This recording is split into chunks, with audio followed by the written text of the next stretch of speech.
श्रोताबंधु साहित्य संस्कृति चिंतन यूट्यूब चैनल को आपण मानक स्वागत करुछि। पवित्र कार्तिक मासरे वैकुंठ चतुर्दशी बड़ ओषा अछि। देवदेव महादेव समस्त हिंदू मानकर आराध्य देवता एवं तांकर प्रतिनिधित्व करती श्री धवळेश्वर महादेव। वैकुंठ चतुर्दशी बड़ ओषा और श्री धवळेश्वर कथा आकु नहीं एक सुंदर आलेख आम पाखे अच्छी। यार रचयिता हेउचंती विशिष्ट आलोचक श्रीजुक्त अर्जुनी चरण बेहेरा। आजिर आलोचनार शीर्षक वैकुंठ चतुर्दशी बड़ ओषा और श्री धवळेश्वर कथा। पद्मपुराण रे कुहा जाइछि मासानाम कार्तिक श्रेष्ठ देवानाम मधुसूदन। एथुरु जणा पड़े जे कार्तिक एक पवित्र पुण्यमयी मास। एई मास एकाधारे शिव शक्ति पितृ मातृ भ्रातृ नाग धन्वंतरी तथा विष्णुंकर अति प्रिय अटे। कार्तिक मासरे पुणी चारि वेद मर्त्यपुर रे निवास करती। एने एक सुंदर पौराणिक किंवदंती अछि। शंखासुर देवता मानंकु स्वर्गच्युत करे वेद को चोरेई नहीं समुद्र भितर लुचिगला। देवता माने जाई श्री विष्णु शरण पशिले।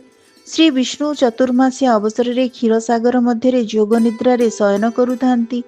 देवता माने स्तुति और विभिन्न मंगल वाद्यनाद करी विष्णु को जागृत कराइले और तांको शंखासुर वेद चोराई नैथिबा कथा कहिले। विष्णु मत्स्य रूप धारण करी दैत्य शंखासुर वध कले और वेद उद्धार कले। जो समय रे वेद सागर मध्य थिला ताहा थिला कार्तिक मास। एणु देवता माने विष्णु को प्रार्थना कले प्रतिवर्ष एही मासरे वेद समुद्र मध्य विश्राम नेब। जो जन एई मास जल स्नान करी शुद्धपुत होई आपण को ध्यान करिब से विष्णु लोक प्राप्त हेब। कार्तिक महात्म्य तेणु कुहा जाइछि संकल्प तुम्ह नाम चिंती खंडिबे त्रिगुण विपत्ति अंते लभिबे तुम्भपुरी एमंत आज्ञा देबाहरी शुणी संतोष दयानिधि बोइले व्रत हेउ सिद्धि। विष्णु को जोग निद्रारु उत्थान दिन को देवोत्थान एकादशी प्रबोधिनी एकादशी भावे पालन करा जाए। कार्तिक शुक्ल चतुर्दशी सारा भारत वर्ष रे वैकुंठ चतुर्दशी भावे पालन करा जाए। एही दिन एक विशेष उत्सव आम राज्य ओडिशा रे पालन करा जाए जहाँ बड़ ओषा नाम रे परिचित। वैकुंठ चतुर्दशी दिन शिव एवं विष्णु उभय को आराधना करा जाय थाए। पद्मपुराण अनुसार जो व्यक्ति विष्णु भक्त होई शिव को किंबा शिव भक्त होई श्री विष्णु को निंदा करे ताकू जमदूत गण रौरव नरकरे निपतित करी 14 इंद्रंक आयु शेष पर्यंत सिद्ध करती। वैकुंठ चतुर्दशी उत्पत्ति और पवित्रता विषय केतेक पौराणिक आख्यान देखा मिलता है। थरे देवर्षि नारद पृथ्वी परिक्रमा करी विष्णु लोकरे उपस्थित हेले। विष्णु महर्षि आगमन कारण पूछा करते। नारद कहले प्रभु आपण केवल आपण भक्त मान कृपा करी वैकुंठ प्राप्त कराउछंती। साधारण नर नारी जो माने जीवन जंजाल भितर रही प्रभुंक भजन करि पारुनाहांती सेमाने प्रभुंक कृपा कटाक्षरु वंचित हेउछंती। तेणु आपण एक उपाय करंतु जहा द्वारा सामान्य भक्तटीए मध्य मुक्ति पाई परिबो। विष्णु कहले ठीक अछि।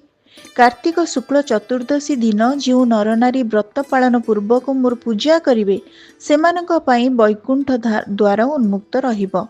एहा कही विष्णु द्वारपाल जय विजय को डाकी कार्तिक शुक्ल चतुर्दशी दिन वैकुंठ द्वार उन्मुक्त रखिबाको निर्देश देले। विष्णु कथानुसार जो माने सामान्य भक्त से माने एई दिन शुद्धपुत भावे विष्णु आराधना कले तांकु वैकुंठ प्राप्ति होई थाए। एणु एहार नाम होईछि वैकुंठ चतुर्दशी। श्री विष्णु एकदा शिव पूजन पाई काशी धाम आसीथिले। से मणिकर्णिका घाट रे स्नान करी 1000 स्वर्ण कमल दे शिवंकर पूजा करिबाकु लागिले। शिव विष्णु को भक्ति परीक्षा करिबा पई आनीत स्वर्ण कमल मध्यरु गोटिए कमल हरण करिनेले। विष्णु जेतेबेले गोटिए कमल कम अछि देखिले से चिंता कले मोर तो कमल नयन ओ पुंडारिकाक्ष बोली गोटिए गोटिए ना अछि। मोर चक्षु कमल सदृश एणु मोर एई चक्षु उत्पाटन करी କମ୍ ହେଉଥିବା ଫୁଲର ସ୍ଥାନକୁ ମୁଁ ପୂରଣ କରିବି। ବିଷ୍ଣୁ ଏ କଥା କହି ଚକ୍ଷୁ ଉତ୍ପାଟନ ପାଇଁ ପ୍ରସ୍ତୁତ ହେଉଥିବା ଅବସରରେ ଦେବଦେବ ମହାଦେବ ଶିବ ଆସି ତାଙ୍କ ସାମ୍ନାରେ ପ୍ରକଟ ହେଲେ ଓ କହିଲେ, ତୁମ୍ଭ ଭଳି ଭକ୍ତ ଦୁନିଆରେ ମୋର ଆଉ କେହି ନାହିଁ। ଆଜି ହେଉଛି କାର୍ତ୍ତିକ ଶୁକ୍ଳ ଚତୁର୍ଦ୍ଦଶୀ, ବୈକୁଣ୍ଠ ଚତୁର୍ଦ୍ଦଶୀ ଭାବରେ ଏହା ଖ୍ୟାତ ହେଉ। ଏହି ଦିନ ନିଷ୍ଠାର ସହ ବ୍ରତ ଉପବାସ କରି ଯିଏ ଆପଣଙ୍କୁ ପୂଜା କରିବ ତାକୁ ସାଯୁଜ୍ୟ ବୈକୁଣ୍ଠ ପ୍ରାପ୍ତି ହେବ। ସେହିଦିନ ମଧ୍ୟ ସଦାଶିବ ବିଷ୍ଣୁଙ୍କୁ ସୁଦର୍ଶନ ଚକ୍ର ପ୍ରଦାନ କରିଥିଲେ। ବିଷ୍ଣୁ ସଦାଶିବଙ୍କୁ ଏହି ଦିନ ଆରାଧନା କରିଥିବାରୁ ବୈକୁଣ୍ଠ ଚତୁର୍ଦ୍ଦଶୀରେ ଶିବଙ୍କୁ ଆରାଧନା କଲେ ବିଷ୍ଣୁ ଲୋକ ପ୍ରାପ୍ତି ହୋଇଥାଏ। ଏହା ଶିବ ଓ ବିଷ୍ଣୁଙ୍କ ମହାମିଳନ ତିଥି। କାଶୀରେ ବୈକୁଣ୍ଠ ଚତୁର୍ଦ୍ଦଶୀ ଦିନ ଶିବ ବିଷ୍ଣୁଙ୍କୁ ବେଲପତ୍ର ଓ ବିଷ୍ଣୁ ଶିବଙ୍କୁ ତୁଳସୀ ଦଳ ପ୍ରଦାନ କରନ୍ତି। ମହାଭାରତରେ ବର୍ଣ୍ଣନା ଅଛି, ଏହି ବୈକୁଣ୍ଠ ଚତୁର୍ଦ୍ଦଶୀ ଦିବସରେ କୃଷ୍ଣ ମହାଭାରତ ଯୁଦ୍ଧରେ ନିହତ ଯୋଦ୍ଧାମାନଙ୍କୁ ବୈକୁଣ୍ଠ ପ୍ରାପ୍ତି ଅର୍ଥେ ପିଣ୍ଡ ଦାନ କରିଥିଲେ। ପଞ୍ଚୁକ ବ୍ରତ ଭିତରେ ଚତୁର୍ଦ୍ଦଶୀ ପଡୁଥିବାରୁ ସବୁ ଶ୍ରଦ୍ଧାଳୁମାନେ ନଦୀ, ପୁଷ୍କରିଣୀ, ହ୍ରଦ ଆଦିରେ ସ୍ନାନ ସମାପନାନ୍ତେ ବାଲୁକା ଶିବଲିଙ୍ଗ କରି ପୂଜା କରିଥାନ୍ତି। ବିଭିନ୍ନ ଦ୍ରବ୍ୟମାନଙ୍କରେ ଶିବଲିଙ୍ଗ ନିର୍ମାଣ କରି ପୂଜନ କରିବାର ବିଧି ଅଛି। ଭିନ୍ନ ଭିନ୍ନ ପଦାର୍ଥରେ ନିର୍ମିତ ଶିବଲିଙ୍ଗ ପୂଜନ ଭିନ୍ନ ଭିନ୍ନ ଫଳଦାୟୀ, ଯଥା ସୁନା ଧନ ପ୍ରାପ୍ତିର, ଚାଉଳ ଭୂମି, ଗୋବର ବ୍ୟାଧି ନାଶ, ଲହୁଣୀ ଆନନ୍ଦ, ଗୁଡ଼ ଓ ମାଟି କାମନା ପୂରଣ, ଅଟା ବଳ ଇତ୍ୟାଦି। ପରମ୍ପରା ରହିଛି, ବୈକୁଣ୍ଠ ଚତୁର୍ଦ୍ଦଶୀ ଦିନ ଚାଉଳ ଚୂନାରେ ଗଜମଣ୍ଡା ଶିବଲିଙ୍ଗ ଆକାରରେ ତିଆରି କରି ପୂଜା ହୋଇଥାଏ। ଗଜମଣ୍ଡା ତିଆରି ସମୟରେ ଏହା ଫାଟିଗଲେ ଅଶୁଭ ବୋଲି କୁହାଯାଏ। ଗଜମଣ୍ଡା ଶିବ ଓ ବିଷ୍ଣୁଙ୍କ ପ୍ରତୀକ। ଧବଳେଶ୍ୱରଙ୍କ ଓଷା ବହିରେ ବାଲୁକା ନିର୍ମିତ ଶିବଲିଙ୍ଗ ବିଷୟରେ ଲେଖା ଅଛି, ବ୍ରହ୍ମାଣ୍ଡନାଥ ବିଶ୍ୱେଶ୍ୱର ବ୍ରହ୍ମାଣ୍ଡ ଯାର ଖେଳ ଘର, ବ୍ରହ୍ମସ୍ୱରୂପୀ ବ୍ରହ୍ମଜ୍ଞାନୀ ବ୍ରହ୍ମ ବିଲଗ୍ନ ବହୁମୁନି, ଏଣୁ ଏ ଅଶେଷ ବ୍ରହ୍ମାଣ୍ଡ ବାଲୁକା ପ୍ରାୟ ହୋଇ ରୁଣ୍ଡ, ତୁମ ଶରୀର ଲୋମମୂଳେ ଉଦୟ ଅସ୍ତ କାଳେ କାଳେ। ଶିବ ଓ ବିଷ୍ଣୁଙ୍କ ଏକତ୍ର ପୂଜନ ପରମ୍ପରା ବଡ଼ ଓଷା ଏକମାତ୍ର ଶୈବପୀଠ ଶ୍ରୀ ଧବଳେଶ୍ୱରରେ ପାଳିତ ହୋଇଥାଏ। ପୁଣ୍ୟତୋୟା ମହାନଦୀ ଗର୍ଭରେ ପବିତ୍ର ଅନନ୍ତ ବାସୁଦେବ କୁଦରେ ଶୈବ କ୍ଷେତ୍ର ଧବଳେଶ୍ୱର ପୀଠ ବିରାଜମାନ। ଶ୍ରୀ ଧବଳେଶ୍ୱର ପୂଜା ପୁସ୍ତକରେ ପୀଠର ବର୍ଣ୍ଣନା ଦିଆଯାଇଛି, ଶୁଣ ସୁଜନୀ ଦେଇ ମନ ଧବଳେଶ୍ୱରଙ୍କ ଆଖ୍ୟାନ, ଓଡ଼ିଶା କଟକ ବାହାରେ ମହାନଦୀ ପୂର୍ଣ୍ଣ ଗର୍ଭରେ ତହିଁ ଏକ ଦ୍ୱୀପ ଅଛଇ ପାହାଡ଼ିଆ ସ୍ଥାନଟି ଏହି, ସେଠାରେ ପ୍ରଭୁଙ୍କ ମନ୍ଦିର, ସେ ଦୃଶ୍ୟ ଅତି ମନୋହର, ବୁଢ଼ା ଲିଙ୍ଗ ଅଛନ୍ତି ତହିଁ ପବିତ୍ର ସ୍ଥାନ ସେ ଅଟଇ। ଧବଳେଶ୍ୱରଙ୍କ ପୀଠ ଶୈବ ଓ ଶାକ୍ତ ତନ୍ତ୍ର ପୀଠ ଭାବରେ ବହୁ ପ୍ରାଚୀନ ପୀଠ।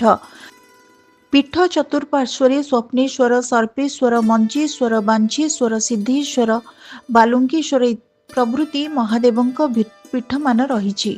କିମ୍ବଦନ୍ତୀ ଅଛି, ମହାଭାରତ କାଳରେ ଏହି ତୀର୍ଥରେ ପାଣ୍ଡବମାନେ ମାର୍ଗଶିର ମାସ ଶୁକ୍ଳପକ୍ଷ ତ୍ରୟୋଦଶୀ ତିଥିରେ ପଣ୍ଡୁ ଓଷା କରୁଥିଲେ। କୁହାଯାଏ, ଗଜପତି କପିଳେନ୍ଦ୍ର ଦେବ ଧବଳେଶ୍ୱରଙ୍କୁ ଆରାଧନା କରି କୁଷ୍ଠରୋଗ ମୁକ୍ତ ହୋଇଥିଲେ। କବିବର ରାଧାନାଥ ଧବଳେଶ୍ୱର ପୀଠର ଅବସ୍ଥିତି ବର୍ଣ୍ଣନା କରିଛନ୍ତି, ଲେଖିଛନ୍ତି, ଚାରିପାରୁ ସେ ମହାନଦୀ ବହଇ ପାତାଳକୁ ଭେଦି ଧବଳେଶ୍ୱର ପାଦ ଧୋଇ ପୂର୍ବକୁ ଯାଉଅଛି ବହି, ଯେତହିଁ ସ୍ନାନ କରଇ ସକଳ ପାପକୁ ଖଣ୍ଡଇ। ଏକ ପୁରୁଣା ଉତ୍କଳ ଦୀପିକାର ବିବରଣୀ ମତେ ଏହି କ୍ଷେତ୍ର ପଦ୍ମପୁରାଣ ରଚନା କାଳରୁ ରହିଛି ବୋଲି ଜଣାଯାଏ। ମାଡ୍ରାସ ମ୍ୟୁଜିୟମରେ ଏକ ତାମ୍ରପଟା ସଂଗୃହୀତ ହୋଇ ରହିଛି। ଏ ପଟାରେ ମଧ୍ୟ ବିବରଣୀ ରହିଛି, ଓଡ଼ିଶାରେ ନରେନ୍ଦ୍ର ଧବଳ ନାମକ ଜଣେ ରାଜା ଦଶମ ଶତାବ୍ଦୀରେ ଧବଳ ବଂଶ ପ୍ରତିଷ୍ଠା କରିଥିଲେ। ଧବଳବଂଶୀମାନେ ଭଞ୍ଜବଂଶୀମାନଙ୍କ ସମସାମୟିକ ଥିଲେ ଏବଂ ସେମାନେ ଥିଲେ ଶୈବ ଓ ଦାକ୍ଷିଣାତ୍ୟରୁ ଆସି ଓଡ଼ିଶାରେ ରାଜବଂଶ ସ୍ଥାପନ କରିଥିଲେ। ଏହି ଧବଳବଂଶୀମାନେ ଧବଳେଶ୍ୱର ପୀଠ ସ୍ଥାପନ କରିଥିଲେ। ଏଠାରେ ମହାଦେବଙ୍କ ନାମ ଧବଳେଶ୍ୱର ହେବା ପଛରେ କେତେକ ଲୋକକଥା ଶୁଣାଯାଏ। ଥରେ ଜଣେ ଦରିଦ୍ର ଅଭାବରେ ପଡ଼ି ପଡ଼ୋଶୀ ଗ୍ରାମରୁ କଳା ବଳଦଟିଏ ଚୋରି କରି ନେଇ ଯାଉଥିଲା। ତାକୁ ଧରିବା ପାଇଁ ଗ୍ରାମର ଲୋକମାନେ ତା ପଛରେ ଗୋଡ଼େଇଲେ। ଚୋର ଲୋକମାନଙ୍କ ଭୟରେ ଶିବ ଶଙ୍କରକୁ କାତର ପ୍ରାର୍ଥନା କଲା। ଶିବ ଏକ ସନ୍ନ୍ୟାସୀ ରୂପ ଧରି ଆସି ଉଭା ହେଲେ। ଲୋକମାନଙ୍କୁ ପାଟିତୁଣ୍ଡର କାରଣ ପଚାରିଲେ। ଗାଁର ଲୋକମାନେ କହିଲେ, ଏ ଲୋକ ଆମର କଳା ରଙ୍ଗର ଏକ ଗୋରୁ ଚୋରି କରି ଆଣିଛି। ଶିବ ବିବାଦର ସମାଧାନ ପାଇଁ ଚୋରକୁ ଚୋରି କରି ଆଣିଥିବା ଗୋରୁକୁ ଆଣିବା ପାଇଁ କହିଲେ। ଚୋର ଗୋରୁ ଧରି ବାହାରକୁ ଆସିଲା। ଗୋରୁଟି କଳା ପରିବର୍ତ୍ତେ ଥିଲା ଧଳା। ଗାଁର ଲୋକ ଏହା ଦେଖି ଫେରିଗଲେ ଓ ସନ୍ନ୍ୟାସୀ ତତ୍କ୍ଷଣାତ୍ କେଉଁଆଡ଼େ ଅନ୍ତର୍ଧ୍ୟାନ ହୋଇଗଲେ। ଚୋରଟି ଏହାପରେ ଚୌର୍ଯ୍ୟ ବୃତ୍ତି ପରିତ୍ୟାଗ କରି ଶିବ ଭକ୍ତି ଓ ଆରାଧନା କରି ଏହି ପୀଠରେ ରହିଗଲା। ପ୍ରଭୁ କଳା ବଳଦକୁ ଧଳା କରିଥିବାରୁ ଧବଳେଶ୍ୱର ନାମରେ ଲୋକମୁଖରେ ପରିଚିତ ହେଲେ। ଅନ୍ୟ ଏକ ଉପାଖ୍ୟାନରେ ବର୍ଣ୍ଣନା କରାଯାଇଛି ଯେ ପୂର୍ବ କାଳରେ ଉତ୍କଳର ରାଜା କ୍ରତୁ ଏକଦା ବ୍ରହ୍ମ ଅଭିଶାପରୁ କୁଷ୍ଠ ରୋଗରେ ପୀଡ଼ିତ ଥିଲେ ଏବଂ ଶିବଙ୍କ ବ୍ରତ ପାଳନ କରି ରାଜାଙ୍କୁ ଧବଳ କୁଷ୍ଠ ଭଳି ଦୁରାରୋଗ୍ୟ ବ୍ୟାଧିରୁ ଆରୋଗ୍ୟ କରାଇଥିବାରୁ ଏଠାରେ ପ୍ରଭୁ ଶିବ ଧବଳେଶ୍ୱର ନାମରେ ଖ୍ୟାତ। ତାଙ୍କ ରାଣୀ ହରିପ୍ରିୟା ମହାନଦୀ ପଠା ଅରଣ୍ୟ ମଧ୍ୟରେ କାର୍ତ୍ତିକ ମାସରେ ଶିବ ଉପାସନା କରି ରାଜାଙ୍କୁ କୁଷ୍ଠ ରୋଗରୁ ଆରୋଗ୍ୟ କରାଇଥିଲେ। ଶିବଙ୍କ ବ୍ରତ ପାଳନ କରି ଏହି ଦୁରାରୋଗ୍ୟ ବ୍ୟାଧିରୁ ଆରୋଗ୍ୟ ହୋଇଥିବାରୁ ପ୍ରଭୁ ଶିବଙ୍କ ନାମ ହେଲା ଧବଳେଶ୍ୱର। ଶିବଙ୍କୁ ଧବଳେଶ୍ୱର ରୂପରେ ଉପାସନା କରାଯାଉଥିବା ବ୍ରତ ବଡ଼ ଓଷା ଲୋକମାନଙ୍କ ପାଖରେ ଖୁବ୍ ପରିଚିତ। ଏବେର ବିଦ୍ୟମାନ ଧବଳେଶ୍ୱର ମନ୍ଦିର ଗଜପତି ମହାରାଜା ପ୍ରତାପରୁଦ୍ର ଦେବ 16ଶ ଶତାବ୍ଦୀରେ ନିର୍ମାଣ କରାଇଥିଲେ। ଧବଳେଶ୍ୱର ମହାଦେବଙ୍କ ଲିଙ୍ଗ କଳା ଏବଂ ଧଳା ରଙ୍ଗର ସମ୍ମିଶ୍ରଣ। ଏଠାରେ ଲିଙ୍ଗ ହରି ଓ ହରଙ୍କ ସମ୍ମିଳିତ ରୂପ, ଏଣୁ ଏହା ଏକ ହରିହର ପୀଠ ଭାବରେ ଖ୍ୟାତି ଲାଭ କରିଛି। ଏହି ହେତୁ ବୈକୁଣ୍ଠ ଚତୁର୍ଦ୍ଦଶୀ ଏଠାରେ ମହା ସମାରୋହରେ ପାଳିତ ହୁଏ। ପୀଠର ବିଶେଷତା ହେଉଛି ସର୍ବତ୍ର ଶିବଲିଙ୍ଗ ପୂର୍ବାଭିମୁଖୀ ଥିଲାବେଳେ ଏଠାରେ ଲିଙ୍ଗ ପଶ୍ଚିମାଭିମୁଖୀ ଅଛନ୍ତି। ବଡ଼ ଓଷା ପୁସ୍ତକରେ ପୀଠକୁ ମହାଦେବଙ୍କ ନିବାସ ସ୍ଥଳୀ କୈଳାସ ଭାବରେ ବର୍ଣ୍ଣନା କରାଯାଇଛି। ଲିଖିତ ଅଛି, ଏକ ସମୟରେ ନାରଦ ଋଷି ପାତାଳପୁରରୁ ଭ୍ରମଣ ଆସି ମିଳି କପିଳାସ ପର୍ବତ ପାଶ ଦେଖିଲେ। ସେଠାରେ ସମସ୍ତ ଦୃଶ୍ୟ ପୂର୍ବେ ଓଡ଼ିଶାରେ ମାର୍ଗଶିର ମାସରୁ ବର୍ଷ ଆରମ୍ଭ ହୋଇ କାର୍ତ୍ତିକରେ ଶେଷ ହେଉଥିଲା। କାର୍ତ୍ତିକ ଶୁକ୍ଳ ଚତୁର୍ଦ୍ଦଶୀ ତିଥିରେ ବଡ଼ ଓଷା ପାଳନ କରି କାର୍ତ୍ତିକ ପୂର୍ଣ୍ଣିମାରେ ଡଙ୍ଗା ଭସାଇ ପୁରୁଣା ବର୍ଷକୁ ବିଦାୟ ଦିଆଯାଉଥିଲା। ଚତୁର୍ଦ୍ଦଶୀରେ ଧବଳେଶ୍ୱରଙ୍କ ପ୍ରସାଦ ଗଜମଣ୍ଡା ଓ ଅଟକାଳି ଭକ୍ତମାନଙ୍କୁ ବଣ୍ଟନ କରାଯାଉଥିଲା। ଭକ୍ତମାନେ ଏ ପ୍ରସାଦ ସେବନ କରି ବାଲିବନ୍ଧକୁ ଫେରି ଆସୁଥିଲେ। କଟକ ପଟରେ ଥିବା ମହାନଦୀ ପଠାକୁ ବାଲିବନ୍ଧ କୁହାଯାଉଥିଲା। ଆଗରୁ ଏହି ବାଲିବନ୍ଧଠାରେ ଦୋକାନ ବଜାର ସବୁ ବସୁଥିଲା। ଲୋକମାନେ ଏଠୁ କିଣାକିଣି କରି ଘରକୁ ଫେରୁଥିଲେ ଏବଂ କାଳକ୍ରମେ ବର୍ତ୍ତମାନ ବିଶାଳ ବାଲିଯାତ୍ରାରେ ଏହା ପରିଣତ ହୋଇଛି। ଧବଳେଶ୍ୱରଙ୍କ ପ୍ରତ୍ୟକ୍ଷ ଆଶୀର୍ବାଦ ରହେ। ଧବଳେଶ୍ୱର ପ୍ରତ୍ୟକ୍ଷ ଦେବତା। ଧବଳେଶ୍ୱରଙ୍କ ମାହାତ୍ମ୍ୟ ଓ ଅଲୌକିକତା ଲୋକମୁଖରେ ବହୁ ପ୍ରଚାରିତ। ବଡ଼ ଓଷା ଉପଲକ୍ଷେ ଧବଳେଶ୍ୱରଙ୍କ ପୀଠରେ ରାଜ୍ୟରୁ ତଥା ବାହାରୁ ବହୁ ଲୋକଙ୍କ ସମାଗମ ହୋଇଥାଏ। ଓଡ଼ିଶାର ପୁରପଲ୍ଲୀରେ ଥିବା ମହାଦେବ ମନ୍ଦିରମାନଙ୍କରେ ସମବେତ ଭାବରେ ଧବଳେଶ୍ୱରଙ୍କ ପୂଜା ବଡ଼ ଓଷା ଭାବରେ ପାଳିତ ହୋଇଥାଏ। ଭାରତ ମାଟିରେ ଶିବ ପୂଜାର ପରମ୍ପରା ଅତି ମହାନ ଓ ପ୍ରାଚୀନ। ସିନ୍ଧୁ ସଭ୍ୟତା ଅବଶେଷରୁ ପ୍ରାପ୍ତ ପଶୁପତି ମୂର୍ତ୍ତି ଶିବ ପୂଜନର ପ୍ରାଚୀନତାର ସୂଚନା ଦିଏ। ଶିବ ପୂଜନ ପରମ୍ପରା ଇଜିପ୍ଟ ଏବଂ ମେସୋପଟାମିଆ ସଭ୍ୟତା ଯାଏ ବିସ୍ତୃତ ଥିଲା ବୋଲି ଐତିହାସିକ ପ୍ରମାଣ ରହିଛି। ଭାରତର ପ୍ରତି ଗ୍ରାମରେ ଶିବ ମନ୍ଦିରଟିଏ ରହିଥିବା ଦେଖାଯାଏ।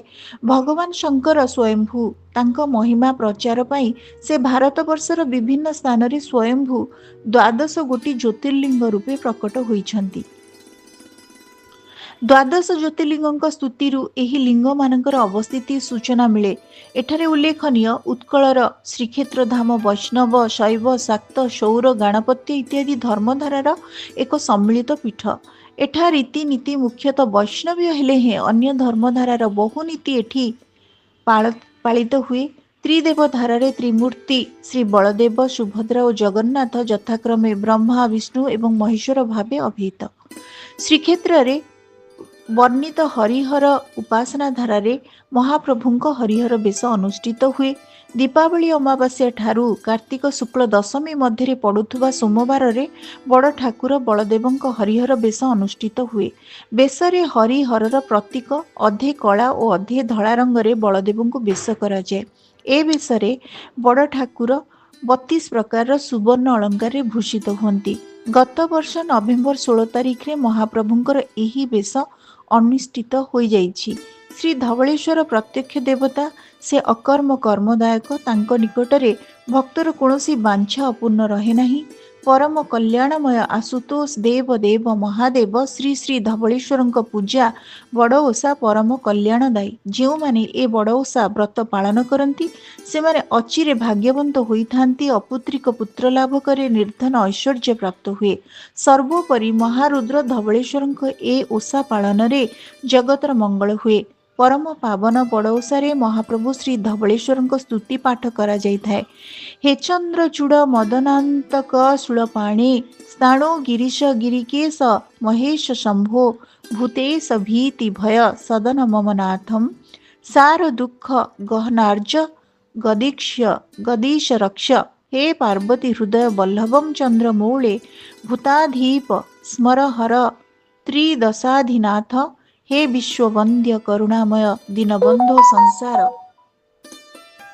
दारिद्र्य दुख दहनाय नमः शिवाय। ओम नमः शिवाय।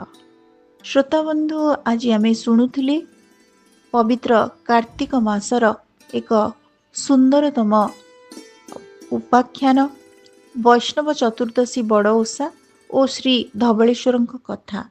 आजिर ऑडियोटी आपण मानकु केमती लागिला आपण मानक मतामत अपेक्षा रे रहुची। धन्यवाद।